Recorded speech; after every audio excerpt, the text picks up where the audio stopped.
ನೋಡಿ, ನಾವು ಮೊದಲು ಮುಖ್ಯಮಂತ್ರಿಗಳ ಆಯ್ಕೆ ಆಗಬೇಕು. ಮುಖ್ಯಮಂತ್ರಿಗಳು ಅವರು ಪ್ರಮಾಣ ವಚನ ಸ್ವೀಕರಿಸಬೇಕು. ಆನಂತರ ಏನಿದ್ರು ನಮ್ಮದೆಲ್ಲ ಇರ್ತವೆ.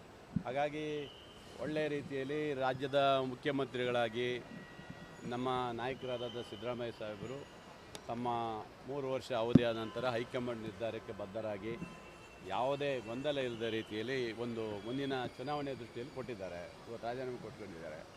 ಮುಂದೆ ಆಯ್ಕೆಯಾಗುವಂಥದ್ದು ಮುಂದೆ ಬರುವಂಥ ಚುನಾವಣೆ ಇರೋದ್ರಿಂದ ಇದರಲ್ಲಿ ಮಂತ್ರಿ ಸ್ಥಾನ ಆಮೇಲೆ ಇರುತ್ತೆ. ಆದರೆ ಇವತ್ತು ನಮ್ಮ ಮುಂದಿನ ಮುಖ್ಯಮಂತ್ರಿಗಳಾದ ನಂತರ ಏನಂತ ನಾವು ತಿಳಿಸ್ತೀವಿ. ನಿಮ್ಮದು ಸಂಭಾವ್ಯ ಸಚಿವರ ಪಟ್ಟಿಯಲ್ಲಿ ಅಲ್ಲ, ನಾವು ಕೇಳಿದ್ದೀವಿ. ನಾವು ಕೇಳ್ತಾನೆ ಇದ್ದೀವಿ.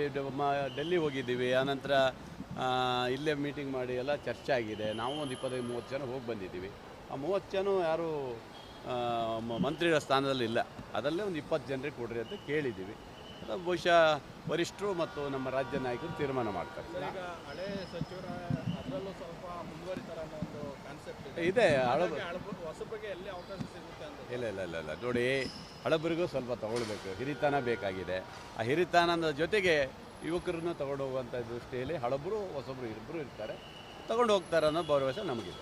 ಈಗ ಸಿದ್ದರಾಮಯ್ಯ ಅವ್ರನ್ನ ಮುಖ್ಯಮಂತ್ರಿ ಸ್ಥಾನದಿಂದ ಕಳ್ಕೊತಾ ಇದ್ದಾರೆ. ಎಷ್ಟು ಅಲ್ಲ, ಒಂದು ನೋಡಿ, ಸಿದ್ದರಾಮಯ್ಯ ಸಾಹೇಬರು 5 ವರ್ಷ ಮುಖ್ಯಮಂತ್ರಿ ಆಗಿ 3 ವರ್ಷ ಇದು ಈಗ ಮೊನ್ನೆ ಆಗಿ ರಾಜ್ಯದಲ್ಲಿ ದೇವರಾಜ ಅರಸು ನಂತರ ಹೈಯೆಸ್ಟ್ ಮುಖ್ಯಮಂತ್ರಿ ಸ್ಥಾನವನ್ನು ಮಾಡಿದ್ದಾರೆ. ಅವರು ಒಂದೇ ಮಾತು ಹೇಳ್ತಿದ್ರು, ಹೈಕಮಾಂಡ್ ಯಾವತ್ತು ನಮಗೆ ರಾಜೀನಾಮೆ ಕೊಡಿ ಅಂತಾರೆ ಅವತ್ತು ನಾವು ಕೊಡ್ತೀವಿ ಅಂತ ಹೇಳಿದ್ದಾರೆ.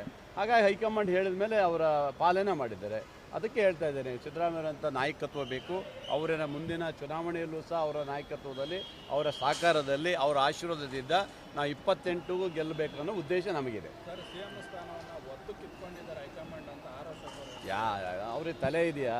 BJPಯವರಿಗೆ ಇವಾಗಲೂ ಹೇಳ್ತಾ ಇದ್ದೀನಿ. ಪ್ರಹ್ಲಾದ್ ಜೋಶಿ ಅವರು ಹೇಳಿದ್ದಾರೆ, ಅಶೋಕ್ ಹೇಳಿದ್ದಾರೆ, ಸುನೀಲ್ ಕುಮಾರ್ ಹೇಳಿದ್ದಾರೆ. ಏನು ಹೇಳಿದ್ದಾರೆ ಅವರು?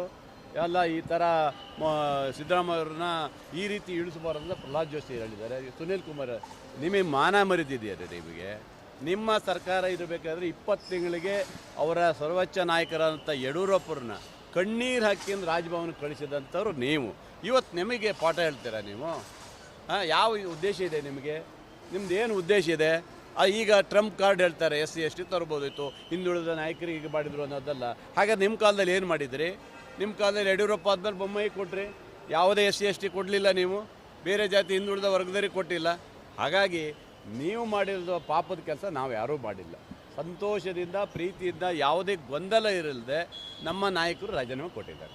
ಸರ್, ಕೆಲವು ಸಚಿವರು ಸಿದ್ದರಾಮಯ್ಯ ಎಳೆಯೋದ್ರಿಂದ ಕಣ್ಣೀರು ಆಗ್ತಾ ಇದ್ದಾರೆ ಸರ್. ಸಹಜವಾಗಿ ಬರುತ್ತೆ. ಈಗ ಯಾಕೆ ಬರೋದಲ್ಲ? ಅವರು ನಾಯಕತ್ವದಲ್ಲಿ ಬಂದಂಥ ಸಂದರ್ಭದಲ್ಲಿ, ಮುಖ್ಯಮಂತ್ರಿಗಳು ರಾಜೀನಾಮೆ ಕೊಟ್ಟಂಥ ಸಂದರ್ಭದಲ್ಲಿ ಕಣ್ಣೀರು ಬರುವಂಥದ್ದು ಸಹಜವಾಗಿ ಬಂದೇ ಬರುತ್ತೆ. ಅವರು ಅಭಿಮಾನವಾಗಿ ಅದಕ್ಕೆ ತಪ್ಪು ತಿಳ್ಕೊಳಕ್ಕೆ ಬರುತ್ತಾ? ಹಾಗೆ ಇರುತ್ತೆ.